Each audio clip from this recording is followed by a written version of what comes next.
Hello everyone, how are you doing? This is MD Tech here with another quick tutorial. In today's tutorial, I'm going to show you guys how to create themes or custom themes on your Windows 11 computer.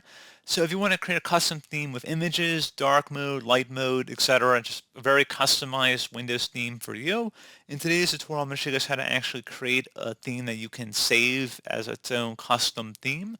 So pretty straightforward, and we're going to go ahead and jump right into it. This isn't necessarily a new feature to Windows 11, but especially since the Windows 7 days, this functionality has changed, or the appearance of actually making the change has changed quite a bit. So I'm going to show you guys how to do that, and we're going to go ahead and jump right into it. So start by opening up the search icon, and you want to type in settings. Best result should come back with settings. Go ahead and open that up. Select the personalization option on the left side.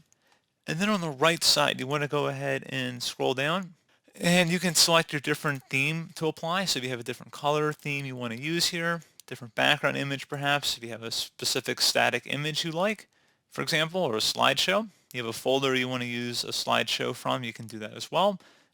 And you can customize all these settings in here like you normally would. Choose the different colors as well. So if you want to do a different light mode or dark mode as well as accent colors, you can set all of that through here. So again, pretty straightforward process. You just would go ahead and set whatever you'd like.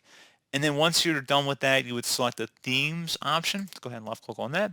And then, like I said, you can select different colors from here. So definitely, a lot of different options to play with. And there'll be an option here to click on the save option to save your custom theme. Name it whatever you want. And then you would select save. And there you go. Now you'll have your own custom theme in this list here, and it'll have its own name that you selected.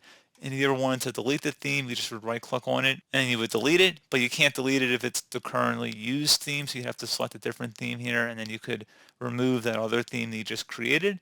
So again, pretty straightforward process there, guys. Do hope I was able to help you out, and I do look forward to catching you all in the next tutorial. Goodbye.